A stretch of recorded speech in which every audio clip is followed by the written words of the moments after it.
Hello friends, JIT classes में आप सभी का स्वागत है। फ्रेंड्स, आज हम टैली प्राइम के पार्ट 2 में खातों के प्रकार, खातों का वर्गीकरण और खातों के नियम के बारे में जानेंगे। इसके अलावा खातों को जनरलाइज कैसे करते हैं, टैली प्राइम में कंपनी कैसे क्रिएट करते हैं, कंपनी को अल्टर कैसे करते हैं, कंपनी को डिलीट कैसे करते हैं, वो सारा चीज़ आज सीखेंगे।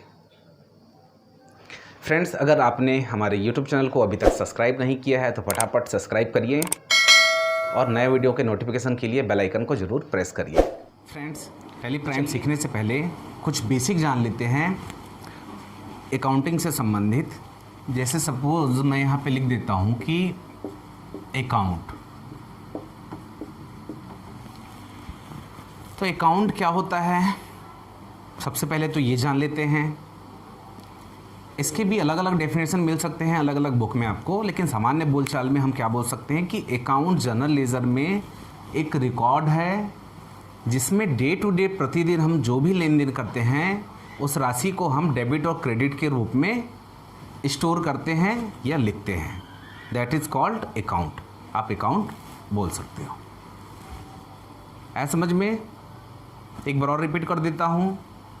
अकाउंट जनरल लेजर में एक रिकॉर्ड होता है जिसमें प्रतिदिन हम जो भी लेन देन करते हैं हम उस राशि को डेबिट और क्रेडिट के रूप में लिखते हैं, अकाउंट कहलाता है।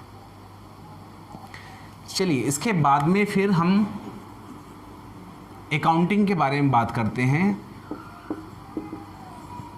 अकाउंटिंग जैसे मैं यहाँ पे लिख दिया, तो अकाउंटिंग का मतलब है लेखांकन, हिंदी में बोला जाए तो, और अकाउंट का जैसे मतलब है खाता। ठीक है, तो अकाउंटिंग के बारे में बात करते हैं। तो अकाउंटिंग एक सिस्टमेटिक प्रोसेस होता है जिससे खातों की पहचान करना, खातों का वर्गीकरण करना, खाता धारकों से कम्युनिकेट करना, स्थापित करना, यही जो प्रोसेस होता है, यही प्रोसेस आपका अकाउंटिंग कहलाता है। इसके बाद में बात करते हैं, जैसे मैं यहाँ पे लिख देता हूँ टैली। हम क्या सीख रहे हैं? टैली सीखेंगे। तो टैली की बात करते हैं। तो टैली एक सॉफ्टवेयर है जिसमें फाइनेंशियली अकाउंटिंग से संबंधित डाटा को मैनेज करने का काम किया जाता है। हुआ यहाँ तक क्लियर? अब फ्रेंड्स, वाई नीड टैली? अगर टैली की बात करें कि आज की डेट में इतना क्रेज़ जो बढ़ा है, क्यों बढ़ा हुआ है? क्योंकि ये एक जो है प्रोफेशनल कोर्स है और जॉब ओरिएंटेड कोर्स भी आप इसको कह सकते हैं। तो बात करते हैं टैली की। तो टैली का इतना क्रेज़ क्यों बढ़ा है? हर व्यक्ति को टाइम बचाना है, किसी के पास एक्स्ट्रा टाइम आज की डेट में नहीं है। पहले हम अपना हिसाब किताब जो भी है बिजनेस व्यापार का वो मैनुअली करते थे, बहुत कई घंटे कई दिन लग जाते थे। लेकिन अभी उसी काम को हम टैली सॉफ्टवेयर की मदद से जब करते हैं तो चंद मिनटों में कर देते हैं। इसमें अच्छा जो फीचर्स की बात है, रिपोर्ट के बारे में, आप जल्दी से जल्दी रिपोर्ट तैयार कर सकते हो, चाहे वो जीएसटी का हो, चाहे और कोई सा भी रिपोर्ट हो। और इसमें एक और जो बेनिफिट है बिलिंग का, आप अपने कस्टमर को तुरंत सामान बेचे, तुरंत फटाफट उसको बिल निकाल के दे सकते हो। और इसमें जो सबसे जो इम्पोर्टेंट जो चीज़ है, इसमें जीएसटी को इनबिल्ट किया गया है। थोड़ा सा जीएसटी के बारे में जान लेते हैं। जब जीएसटी का टॉपिक आएगा, जब जिस समय जीएसटी पढ़ेंगे उस समय उसको डिटेल से पढ़ेंगे। तो टैली में जीएसटी को इनबिल्ट किया गया है जिससे हमारा जीएसटी का कैलकुलेशन करना बहुत आसान हो गया है। अब जीएसटी की बात करते हैं। तो जीएसटी क्या है? Goods and service tax.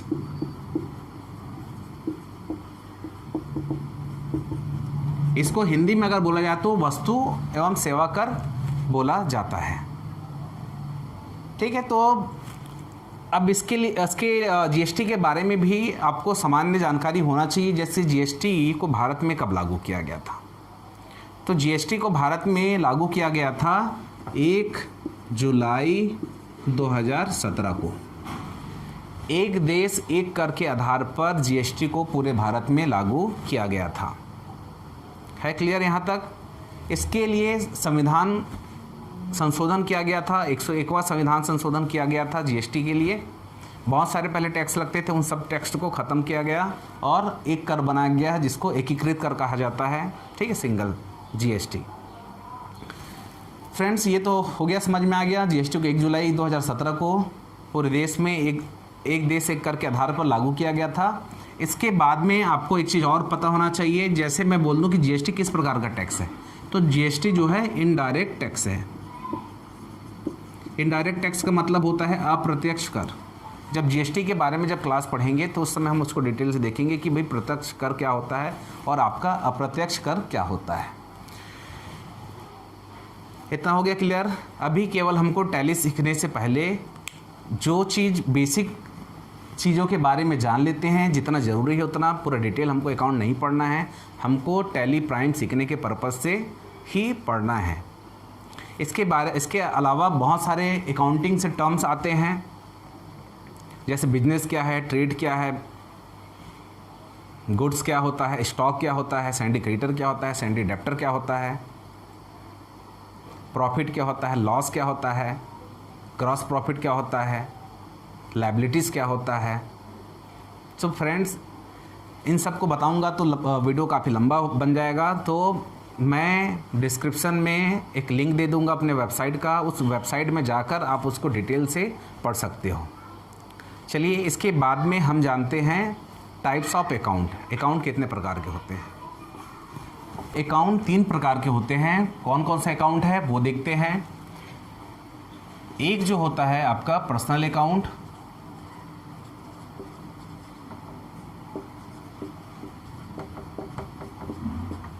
दूसरा जो होता है कहलाता है आपका रियल अकाउंट, और तीसरा जो बात करते हैं तो ये कहलाता है आपका नॉमिनल अकाउंट।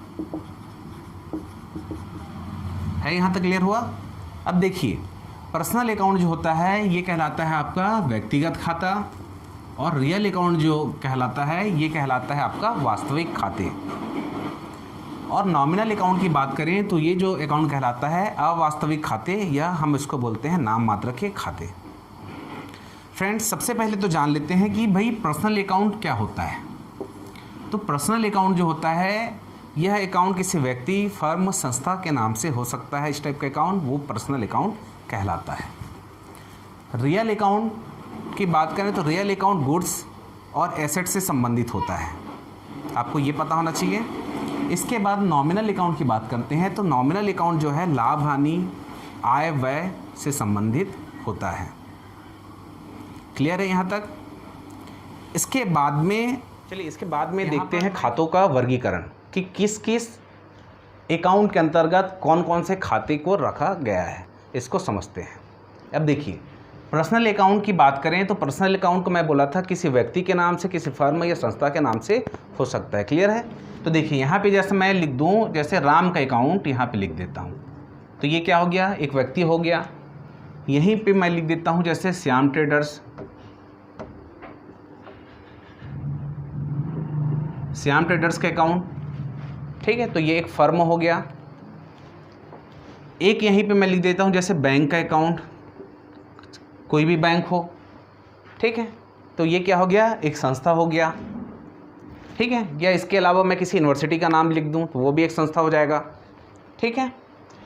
और इसके अलावा और क्या क्या मिलेगा आपको? जैसे मैं यहाँ पे एक लिख देता हूँ कैपिटल का अकाउंट, ठीक है, और एक मिलेगा आपको ड्राइविंग का अकाउंट। अभी केवल ये समझिए, ठीक है, पर्सनल अकाउंट। तो इस टाइप के जो अकाउंट मिलेंगे ये सारे आपके कहलाएंगे पर्सनल अकाउंट। अब इसको समझिए कि कैपिटल को क्या बोलते हैं? पूंजी। और ड्राइविंग को बोलते हैं आहरण करना। ड्राइविंग का मतलब ये है कि जब बिजनेस का मालिक जो होता है वो अपने निजी उपयोग के लिए अपने ही बिजनेस से चाहे वस्तु निकाले चाहे पैसा निकाले, तो हम वहाँ पे कौन सा अकाउंट यूज़ करते हैं? ड्राइविंग का, ठीक है। तो ये भी जो है अकाउंट किसी न किसी व्यक्ति फर्म से ही संबंधित है, इसलिए ड्राइविंग अकाउंट को भी पर्सनल अकाउंट के अंतर्गत रखा गया है। कैपिटल की बात करते हैं अब, तो कैपिटल यानी कि पूंजी। मेरा बिजनेस चल रहा है तो मेरे को कहीं पर और बिजनेस सेटअप करना है, ठीक है, तो कैपिटल कौन लगाएगा? मैं ही लगाऊंगा। ये कैपिटल अगर राम को कहीं पे एक जगह बिजनेस चल रहा है, दूसरी जगह और बिजनेस शुरू करना है, तो भाई कैपिटल कौन लगाएगा? यही व्यक्ति ही तो लगाएगा, या तो कोई फर्म, कंपनी, संस्था वाला लगाएगा। तो इसलिए कैपिटल का जो अकाउंट है ये भी पर्सनल अकाउंट के अंतर्गत आता है। तो इसका रीज़न लॉजिक समझ में आया। अब बात करते हैं रियल अकाउंट की। तो रियल अकाउंट के अंतर्गत कौन कौन सा अकाउंट जाता है उसको देखते हैं। तो रियल अकाउंट को मैं बताया था कि ये जो अकाउंट जो होता है गुड्स और एसेट से संबंधित होता है। तो देखिए इसमें जैसे संपत्ति है आपका बिल्डिंग, तो एक लिख देते हैं बिल्डिंग का अकाउंट, फर्नीचर के अकाउंट, आप अपने बिजनेस के लिए फर्नीचर खरीदते हो तो ये भी अकाउंट है। ज़मीन खरीदते हो तो एक लैंड का अकाउंट बना सकते हो, ठीक है। मशीन खरीदते हो बिजनेस के लिए तो मशीनरी अकाउंट बना सकते हो, ठीक है। इससे और एक इम्पोर्टेंट है आपका कैश का अकाउंट है जो रियल अकाउंट के अंतर्गत आता है। फ्रेंड्स हाँ, इसमें एक चीज़ मैं आपको और बता देता हूँ कि सेल और परचेस का अकाउंट भी रियल अकाउंट के अंतर्गत आता है। लेकिन जब हम टैली सीख रहे हैं या टैली प्राइम सीख रहे हैं तो आप ये याद रखिए कि सेल और जो परचेस का जो अकाउंट है वो नॉमिनल अकाउंट के अंतर्गत आएगा। इसके पीछे का मैं कारण अभी थोड़ी देर बाद आपको बताऊँगा। तो चलिए रियल अकाउंट में देखते हैं और कौन कौन सा अकाउंट आएगा। जैसे इसमें स्टॉक का अकाउंट है, स्टॉक का अकाउंट आ जाएगा, गुड्स का अकाउंट आ जाएगा, सेल्स रिटर्न का अकाउंट आ जाएगा, परचेस रिटर्न का अकाउंट आ जाएगा। इस प्रकार के अकाउंट जो होते हैं रियल अकाउंट के अंतर्गत आते हैं। इसमें बहुत सारे और अकाउंट है। तो फ्रेंड्स आप क्या करना, मैं डिस्क्रिप्शन में लिंक दे दूंगा हमारे वेबसाइट का, तो हमारे वेबसाइट में जाके आप इसको पूरा डिटेल से देख सकते हो, ठीक है। इसके बाद में बात करते हैं नॉमिनल अकाउंट की। तो मैं भी थोड़ी देर पहले आपको ये बताया था कि जो परचेस का जो अकाउंट जो होता है और सेल्स का अकाउंट, हम इसको नॉमिनल अकाउंट के अंतर्गत लिखते हैं टैली सीखने के पर्पज़ से। हम यहाँ चाहें तो हम यहाँ पे भी लिखेंगे तो भी क्वेश्चन को ऐसे ही जब जनरलाइज करेंगे तो हो जाएगा, ठीक है। लेकिन मैं आपको ये बताया हूँ कि जो नॉमिनल अकाउंट जो होता है लाभ हानि और आय व्यय से संबंधित होता है।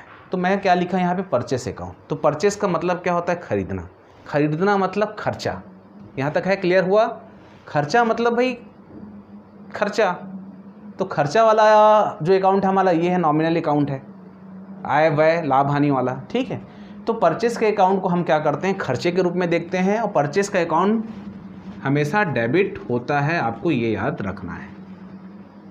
परचेस करना मतलब खर्चा, नुकसान, ठीक है। तो इसलिए परचेस का अकाउंट हमेशा डेबिट होता है, और सेल्स का जो अकाउंट जो होता है वो हमेशा क्रेडिट होता है। क्यों क्रेडिट होता है कि सेल्स जो यूज़ होता है बिजनेस पर्पज़ से, आप किसी व्यक्ति को कोई सामान बेच रहे हो या आप अपने कस्टमर को बेच रहे हो, तो भले 1 रुपया कमाओ लेकिन 50 पैसा कमाओ, लेकिन कमा के ही बेचोगे। तो सेल्स का जो अकाउंट है हम उसको सेल्स को आय और इनकम का स्रोत मानते हैं, इसलिए सेल्स का जो अकाउंट होता है ये हमेशा क्रेडिट होता है। यहाँ तक हो गया क्लियर। इसके अलावा इसमें और कौन कौन सा अकाउंट जाएगा वो देख लेते हैं। जैसे मैं बोलूँ, आप अपने बिजनेस का रेंट देते हो तो रेंट का अकाउंट, एम्प्लॉय को सैलरी देते हो तो सैलरी का अकाउंट, इलेक्ट्रिसिटी बिल पेड करते हो तो इलेक्ट्रिसिटी बिल का अकाउंट, मजदूरी देते हो तो वेजेस का अकाउंट, डिस्काउंट का अकाउंट। इसके अलावा मिलेगा आपको कमीशन का अकाउंट, इंटरेस्ट का अकाउंट, डोनेशन का अकाउंट, बैड डेब्ट्स का अकाउंट। इस प्रकार के जो अकाउंट हैं ये आपके नॉमिनल अकाउंट के अंतर्गत आते हैं। बाकी जो छूटा हुआ है तो आप हमारे वेबसाइट में विज़िट करिए, डिस्क्रिप्शन में लिंक दे दूंगा, आप वहाँ से जाके देख सकते हैं। इसके बाद में बात करते हैं खातों के नियम के बारे में, कि नियम क्या बोलता है उसको समझते हैं, देखते हैं। सबसे पहले बात करते हैं पर्सनल अकाउंट। तो पर्सनल अकाउंट का नियम क्या बोलता है उसको समझते हैं। पर्सनल अकाउंट में आपको ये याद रखना है कि पाने वाले को आपको डेबिट करना है और देने वाले को आपको क्रेडिट करना है, ठीक है। तो क्या हो जाएगा, डेबिट द रिसीवर,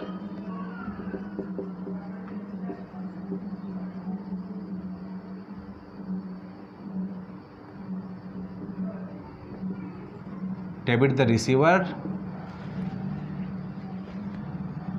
पाने वाले को डेबिट करना है और देने वाले को क्रेडिट करना है, तो क्रेडिट द गिवर हो जाएगा।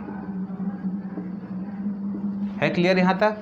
पाने वाले को डेबिट करना है और देने वाले को क्रेडिट करना है। ये जब हम जनरलाइज करेंगे, एग्जाम्पल जब हल करेंगे तो ये आपको समझ में आएगा। अभी केवल आपको ये याद रखना है कि पाने वाले को डेबिट करना है और देने वाले को क्रेडिट करना है। ठीक है, अब देखिए इसके बाद में बात करते हैं रियल अकाउंट की। तो रियल अकाउंट में मैं बताया था कि ये जो होता है गुड्स और संपत्ति से संबंधित होता है। मतलब जो भी आपके पास आए, चाहे पैसा आए चाहे वस्तु आए, तो आप उसको क्या करोगे? डेबिट करोगे, और जो आपके पास से जाएगा तो हम उसको क्रेडिट करेंगे। तो जो भी आए मतलब क्या आए, व्हाट कम्स इन, उसको डेबिट करना है, और आपके पास से जो भी जाए मतलब उसको क्या लिखेंगे, व्हाट गोज़ आउट, उसको हमको क्रेडिट करना है। जो भी आए से मतलब अगर कहीं से आपके पास पैसा आ रहा है, ठीक है, तो उस कंडीशन में कैश क्या हो जाएगा? डेबिट हो जाएगा। अगर कहीं आप किसी को पेमेंट कर रहे हैं तो पैसा आपके पास से जा रहा है, तो उस कंडीशन में कैश क्या हो जाएगा? क्रेडिट हो जाएगा। क्लियर है यहाँ तक? अब चलिए बात करते हैं नॉमिनल अकाउंट। तो नॉमिनल अकाउंट में मैं क्या बताया था कि जो भी एक्सपेंसेस, खर्चा वाली जो चीज़ें होगी, नुकसान वाली जो चीज़ें होगी, वो हमेशा डेबिट होगा, और आय और इनकम वाला जो चीज़ है वो हमेशा क्रेडिट होगा। ठीक है, तो कहने का मतलब ये हो गया कि जो भी एक्सपेंसेस, खर्चा होगा या नुकसान होगा, उस अकाउंट को हमेशा डेबिट करना है, और जिससे हमको फ़ायदा होगा, ठीक है, इनकम होगा, उसको हमको क्रेडिट करना है। तो इसको क्या लिख सकते हैं? Debited the expenses and losses.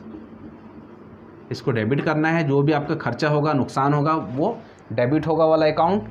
अब बात करते हैं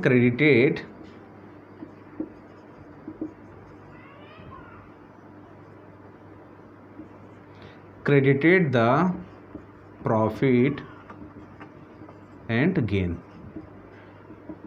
ठीक है, आपको क्रेडिट किसको करना है? जो जिससे आपको फ़ायदा होगा, ठीक है, आय होगा, उसको आपको क्रेडिट करना है। तो क्लियर हो गया? एक बार और रिपीट कर देता हूँ। पर्सनल अकाउंट में पाने वाले को डेबिट करना है, देने वाले को क्रेडिट करना है। रियल अकाउंट में बोला जाए तो जो भी आए आपके पास, चाहे वस्तु आए चाहे पैसा है, उसको डेबिट करना है, और जो भी आपके पास से जाए उसको क्रेडिट करना है। ठीक है, नॉमिनल अकाउंट की बात करें तो नॉमिनल अकाउंट में जो भी खर्चा होगा या नुकसान होगा वो वाला अकाउंट आपका डेबिट होगा, और जो आपको लाभ होगा, इनकम होगा, आय होगा, उसको आपको क्रेडिट करना है। क्लियर हो गया यहाँ तक? अब चलिए इसके बाद में फिर आगे बढ़ते हैं और कुछ एग्जाम्पल देखते हैं कि इसको जनरलाइज कैसे करते हैं। फ्रेंड्स, जनरलाइज करते समय आपको 3 बातों का ध्यान देना है। मैं वो लिख देता हूँ, to care of 3 important point.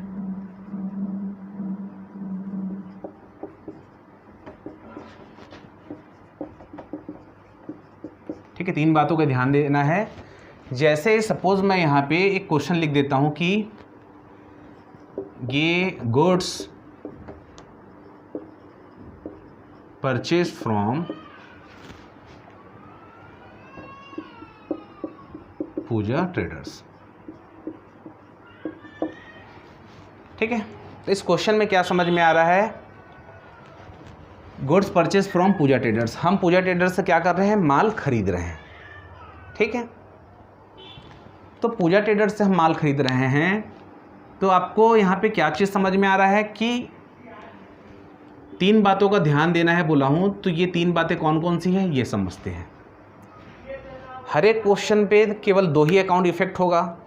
ठीक है, तो यहाँ पे क्या क्या इफेक्ट हो रहा है? एक तो परचेस का अकाउंट और एक पूजा ट्रेडर्स का अकाउंट। तो ये पहला पॉइंट हो गया हमारा। दूसरा आपको ये ध्यान देना है कि जो अकाउंट इफेक्ट हो रहा है वो किस अकाउंट के अंतर्गत आते हैं।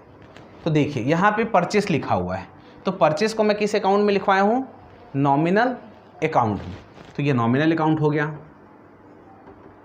पूजा ट्रेडर्स की बात करते हैं तो पूजा ट्रेडर्स क्या हो गया? एक नाम हो गया, एक व्यक्ति हो गया। ठीक है, तो ये किस में जाएगा? पर्सनल अकाउंट में। ठीक है, तो ये दूसरा पॉइंट हो गया। अब तीसरा पॉइंट में आपको क्या करना है? जो जिस अकाउंट के अंतर्गत आ गया उसके अकॉर्डिंग हमको रूल्स को लगाना है, नियम को लगाना है, और हम उसको डेबिट और क्रेडिट के रूप में लिखना है। परचेस अकाउंट आपका नॉमिनल अकाउंट के अंतर्गत आता है, और मैं क्या बताया हूँ, परचेस को हम खर्चे के रूप में देखते हैं, और नॉमिनल अकाउंट में मैं ये बताया हूँ कि खर्चा जो है हमेशा डेबिट होता है। ठीक है, तो परचेस अकाउंट क्या हो जाएगा, डेबिट। अब ये पूजा ट्रेडर्स का देखते हैं, तो ये क्या है आपका पर्सनल अकाउंट। तो पर्सनल अकाउंट में देखिए goods purchase from Pooja Traders, मतलब हम पूजा ट्रेडर्स से क्या कर रहे हैं, माल परचेस कर रहे हैं, खरीद रहे हैं। तो खरीद रहे हैं तो देने वाला। ठीक है, तो इसको हम क्या लिख सकते हैं, PURCHASE purchase account debit to Pooja Traders credit. ठीक है, आप इसका जर्नल एंट्री ऐसे कर सकते हो। एक एग्जांपल और देखते हैं ताकि ये अच्छे से आपको क्लियर हो जाए। अब देखिए, जैसे मैं यहाँ पे लिख देता हूँ sold goods to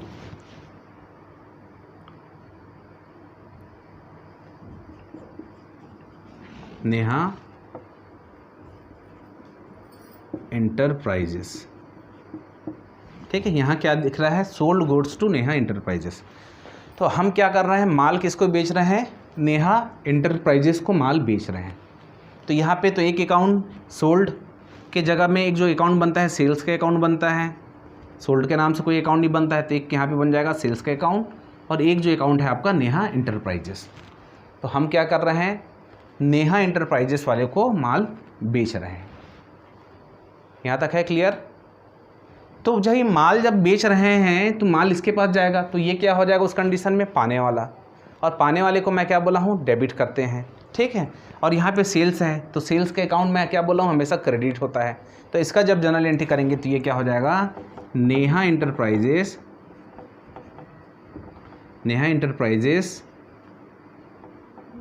debit to sales account credit. हुआ क्लियर यहाँ तक। अब देखिए, इसी को हम और कैसे समझ सकते हैं ये भी मैं आपको बताता हूँ। यहाँ पे आपको याद रखना है, ये जैसे आप हो, आप किसी को माल बेचते हो, मतलब सेल करते हो, तो जिसको बेचते हैं वो क्या कहलाता है, कस्टमर। कस्टमर मतलब ग्राहक। ठीक है, अब जिससे हम परचेस करते हैं माल वो कहलाता है सप्लायर। ठीक है, यहाँ तक क्लियर होगा। ये हो आप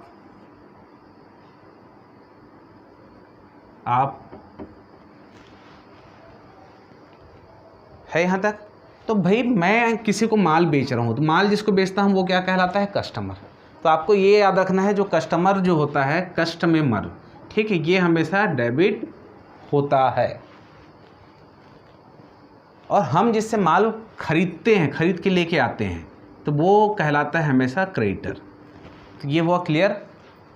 हम जिसको माल बेचते हैं वो कस्टमर होता है, कस्टमर हमेशा डेबिट होता है, और हम जिससे माल परचेस करते हैं वो कहलाता है सप्लायर, और सप्लायर हमेशा क्रेडिटर होता है। चलिए इसके बाद में कुछ एग्जांपल और देख लेते हैं। चलिए यहाँ पे 2 एग्जांपल और देखते हैं। जैसे यहाँ पे लिखा हुआ है सैलरी पेड टू मनोज, मतलब हम क्या कर रहे हैं, सैलरी दे रहे हैं किसको, मनोज को। तो सीधा सीधा समझ में आ रहा है, मनोज को दे रहे हैं मतलब मनोज पाने वाला हो गया, और सैलरी दे रहे हैं मतलब तनख्वाह दे रहे हैं। तो 2 अकाउंट आया, ऐसा लग रहा है आपको समझ में। तो फ्रेंड्स, इस टाइप का जब भी क्वेश्चन मिलेगा आपको, तो इसमें क्या हो जाएगा, यहाँ पे मनोज का कोई महत्व नहीं है। एक तो सैलरी अकाउंट बन रहा है, लेकिन हम सैलरी दे रहे हैं किस रूप में दे रहे हैं, जो हिडन है, छिपा हुआ है। जो मैं उसको तनख्वाह दे रहा हूँ, तनख्वाह किस रूप में दे रहा हूँ, कैश के रूप में देख रहा हूँ। और टैली में जो हम ये जो मनोज जो रहेगा, हम इसको नरेशन में अपने याददाश्त के तौर पे लिख सकते हैं कि हमने मनोज को तनख्वाह दिया है इस महीने का। ठीक है, तो इसका जब जनरल एंट्री करेंगे तो क्या हो जाएगा, एक तो सैलरी अकाउंट है, लेकिन मनोज को जब पैसा दे रहे हैं, तो जब कभी भी कोई बोला ना जाए, ना कैश की बात की जाए, ना चेक की बात की जाए, तो हम उसको क्या मानते हैं, कैश अकाउंट मानते हैं। तो इसका जब जनरल एंट्री करेंगे तो यहाँ पे क्या हो जाएगा, सैलरी दे रहे हैं मतलब खर्चा, ये नॉमिनल अकाउंट में आ जाएगा। और कैश, देखिए एक तो सैलरी का है मतलब ये आपका नॉमिनल अकाउंट, और एक बात करते हैं यहाँ पे एक बन रहा है कैश का अकाउंट। ठीक है, तो कैश का अकाउंट जाता है रियल अकाउंट में। तो जब हम तनख्वाह दे रहे हैं, तो तनख्वाह दे रहे हैं मतलब कैश हमारे पास से जा रहा है। तनख्वाह दे रहे हैं तो कैश हमारे पास से जा रहा है, अगर मेरे को पैसा मिलेगा तो मेरे पास आएगा, ठीक है। तो यहाँ पे देखिए सैलरी दे रहे हैं मतलब ये क्या हो जाएगा, खर्चा। तो खर्चे को मैं हमेशा क्या बोला हूँ, नॉमिनल अकाउंट में डेबिट में, तो इसका जब जनरल एंट्री करेंगे तो ये हो जाएगा salary account debit to cash account credit, ठीक है यहाँ तक। अब देखते हैं अगला एग्जांपल, जैसे paid salary to Manoj by cheque, paid salary to Manoj by cheque, ठीक है, वो किसी भी बैंक का चेक रहा है। तो यहाँ पे क्या हो जाएगा, एक तो सैलरी अकाउंट आप इफेक्ट हो रहा है और दूसरा चेक बोल दिया मतलब यहाँ पे एक जाएगा बैंक अकाउंट, तो व्यक्ति का यहाँ पर कोई महत्व नहीं रह जाता, वो हम उसको नरेशन में याददाश्त के तौर पे लिख सकते हैं, ठीक है। तो सैलरी को हम लोग किस में आता है, ये नॉमिनल अकाउंट में, चेक मतलब बैंक अकाउंट, ये किस में आता है आपका पर्सनल अकाउंट में। यहाँ तक है क्लियर। अब देखिए, अब इसके बाद में बात करते हैं कि हम जो तनख्वाह दे रहे हैं किससे दे रहे हैं, चेक के माध्यम से दे रहे हैं। तो सैलरी देना मतलब खर्चा, तो खर्चा को मैं बोला हूँ नॉमिनल अकाउंट में डेबिट में लिखते हैं, सैलरी अकाउंट हो जाएगा डेबिट टू आपका जो हो जाएगा बैंक अकाउंट क्रेडिट, ठीक है, क्योंकि जो पैसा जो मिल रहा है कौन दे रहा है आपको, बैंक दे रहा है, बैंक के माध्यम से आपको मिलेगा, तो बैंक हो गया देने वाला। तो हम इस ऐसे क्वेश्चन को ऐसे जनरलाइज कर सकते हैं। एक और लास्ट एग्जांपल देखते हैं। एक एग्जांपल है बिजनेस स्टार्टेड विद कैश, जैसे मैं यहाँ पे लिख देता हूँ 5 लाख रुपए। हम क्या कर रहे हैं कि बिजनेस स्टार्ट कर रहे हैं 5 लाख रुपए के साथ में। तो एक तो अकाउंट जो दिख रहा है कैश का अकाउंट यहाँ पे दिख रहा है, और एक अकाउंट हमको पता नहीं चल पा रहा है कौन सा अकाउंट है जो छिपा हुआ है। तो भाई जब हम बिजनेस स्टार्ट करते हैं तो हम क्या लगाते हैं, वहाँ पर पूंजी लगाते हैं। तो एक जो कैपिटल, 2 हिडन जो है, एक लगेगा आपका कैपिटल का अकाउंट और एक जो रहेगा आपका कैश का अकाउंट। यहाँ तक हो गया क्लियर। तो देखिए कैश का जो अकाउंट है ये आता है आपका रियल अकाउंट के अंतर्गत, और कैपिटल जो अकाउंट है इसको मैं लिखाया हूँ आपको पर्सनल अकाउंट। तो ये फाइंड आउट कर लिए। अब इसको जनरलाइज कैसे करना है, जनरल एंट्री के रूप में कैसे लिखेंगे, तो आपको ये याद होगा कि जब भी हम बिजनेस स्टार्ट करते हैं तो उसको बोलते हैं व्यापार में पैसा आना। व्यापार में पैसा आना मतलब कैश का आना। तो इसको जब लिखेंगे तो क्या लिखेंगे, cash account debit to capital account credit, ठीक है। अब ये देखिए कैपिटल के अकाउंट क्रेडिट क्यों हो रहा है, मैं क्या लिखा हूँ पर्सनल अकाउंट में कि पाने वाले को डेबिट करना है, देने वाले को क्रेडिट। तो भाई कैपिटल अपने आप थोड़ी लग जाएगा, कोई ना कोई XYZ तो कैपिटल लगाएगा। अगर यहाँ पे मान के चलो कोई XYZ है तो यही तो पैसा देने वाला होगा, तभी तो आपका पूंजी लगेगा, अदरवाइज़ कहाँ से लगेगा। तो हम ऐसे इसको लॉजिक से समझ सकते हैं। और जब कभी भी बिजनेस स्टार्टेड विद कैश की बात हो तो हम उसको क्या लिखेंगे, cash account debit to capital account credit. Friends, अगर आपको ये जनरलाइज समझ में ना आए तो आप मेरे को कमेंट करें ताकि मैं कुछ एग्जांपल लेके और आऊँ और आपको बताऊं।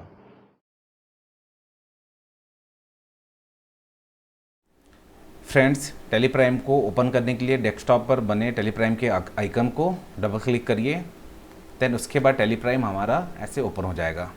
ओपन होने के बाद में हमको जाना है कंटिन्यू इन एजुकेशनल मोड। अगर आपके पास लाइसेंस नहीं है, एजुकेशनल मोड पे चलाना चाहते हो तो आपको प्रेस करना पड़ेगा T। तो ये जो है हमारा एजुकेशनल मोड पे टेलीप्राइम ओपन हो गया है। इसके बाद में आप लेफ़्ट साइड पे देख सकते हो एक कंपनी दिख रहा है जिनेंद्र लिमिटेड करके, एक कंपनी ओपन है। और राइट साइड पे जाओगे तो आपको दिख रहा है डेट, कंपनी, और यहाँ पे राइट के सेंटर में देखेंगे तो मिलेगा आपको gateway of tally. Gateway of tally में क्रिएट है, अल्टर है, चार्ट्स ऑफ अकाउंट है, वाउचर है, डेब बुक है, ये सारा चीज़ आपको यहाँ पे देखने के लिए मिल जाएगा। तो हमको सबसे पहले कंपनी क्रिएट करना है। तो कंपनी क्रिएट करने के लिए हम कहाँ पे जाएंगे, आपको लेफ्ट कॉर्नर पे दिखेगा कंपनी और की का निशान दिख रहा है। तो की निशान की के नीचे में एक सिंगल लाइन में है अंडरलाइन।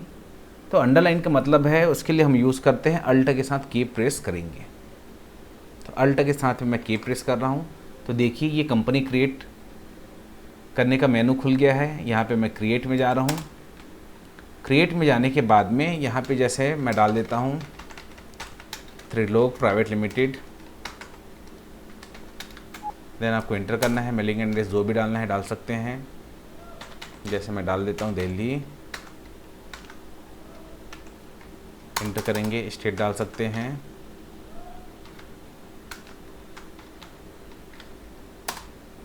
देन इंटर करेंगे। बाकी मेलिंग डिटेल डालना चाहो तो डाल सकते हो, अदरवाइज छोड़ दें। अब बात करते हैं यहाँ पे फाइनेंशियल ईयर बिगिनिंग फ्रॉम।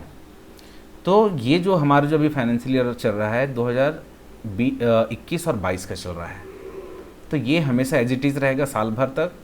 हम जो चेंज कर सकते हैं कि जिस समय हम अपना जो बिजनेस का जो अकाउंट डाटा को हम टैली प्राइम में मैनेज कर रहे हैं, तो वो डेट, या हम जब जिस समय हम टैली सॉफ्टवेयर में अपना सारा चीज़ मेंटेनेंस, हम अपना टैली प्राइम में जो भी अपना हिसाब किताब लेन देन को रख रहे हैं, तो वो डेट डाल सकते हैं। तो मैं डाल देता हूँ यहाँ पर 1 मई। तो मैं यहाँ पे सिंपली 1-5 करता हूँ, इंटर। यहाँ पर 1 मई हमारा बुक्स बिगिनिंग फ्रॉम आ गया, इंटर करेंगे और इंटर करेंगे, तो ये एक्सेप्ट करके इंटर करेंगे। तो हमारी ये कंपनी क्रिएट हो गया है। कंपनी क्रिएट होने के बाद में यहाँ पे एक देख सकते हैं एक और बॉक्स खुल गया है, डायलॉग बॉक्स। ठीक है, यहाँ पे पूछ रहा है क्या मेंटेन अकाउंट बस करना है या इनेबल बिल वाइज भी एंट्री करनी है। इसके अलावा इन्वेंट्री में आ गया मेंटेन इन्वेंट्री, इसको भी यस कर लेंगे, इसको भी यस कर लेंगे, इंटीग्रेट अकाउंट विथ इन्वेंट्री को। फिर राइट कॉर्नर पे आपको दिख रहा है टैक्सेशन, तो अभी हमको जीएसटी यूज़ नहीं करना है, तो इसको नो कर देंगे और एंटर करके आप सेव करेंगे। तो देखिए फाइनली हमारा जो कंपनी है त्रिलोक प्राइवेट लिमिटेड यहाँ पे ओपन दिख रहा है। सबसे पहले एक और कंपनी जो दिख रहा है जिनेन लिमिटेड, लेकिन रिसेंटली करेंट में जो हमारा कंपनी ओपन है ये Trilok private limited company open है। फ्रेंड्स, तो ये ऐसे हम कंपनी क्रिएट कर सकते हैं। और देखिए यहाँ पर जो जिनेन लिमिटेड कंपनी जो है उसको कंपनी को यहाँ से सर्ट कैसे करते हैं ये मैं आपको बता देता हूँ। तो सर कंपनी को सर्ट करने के लिए, क्लोज करने के लिए आपको जाना पड़ेगा राइट कॉर्नर पे F3। तो F3 प्रेस करिए, F3 प्रेस करेंगे तो यहाँ पे आपको जाना पड़ेगा जिनेंद्र लिमिटेड, इंटर करेंगे तो ये कंपनी ओपन हो गया। फिर से अगेन आपको F3 में जाना है, अब यहाँ पे पूछेगा सर्ट कंपनी, तो ये कंपनी को सर्ट कर देते हैं। तो ये हमारा कंपनी सर्ट हो गया। तो अभी अब करेंट में कौन सा कंपनी ओपन है, हमारा Trilok private limited company open है। तो ये तो कंपनी दिख रहा है और कंपनी तो हम क्रिएट कर ली है। अब मैं चाहता हूँ कि जिस समय मैं कंपनी बनाया हूँ उस समय उसमें कुछ मेलिंग डिटेल मैं डालना भूल गया हूँ, तो मेरे को उसमें कुछ मेलिंग डिटेल डालना है। तो कंपनी को अल्टर करने के लिए आपको जाना पड़ेगा लेफ्ट कॉर्नर पे जहाँ पे टेली प्राइम एडीवी लिखा हुआ है वहीं पे के है, उसके नीचे अंडरलाइन है, तो अंडरलाइन का मतलब अल्ट यूज़ करना है आपको। तो अल्ट के साथ की प्रेस करेंगे तो देखिए यहाँ पे क्रिएट उसके नीचे आ गया, कंपनी का मेनू खुल गया है। तो यहाँ पे अल्टर में जाएंगे, अल्टर में जाने के बाद में देखिए कंपनी अल्ट्रेशन खुल गया डायरेक्ट। यहाँ पे जैसे हम कोई मेलिंग डिटेल डालना भूल गए हैं तो वो डाल देते हैं, जैसे pin code, telephone number, contact number या मेल था, जो भी डालना चाहो।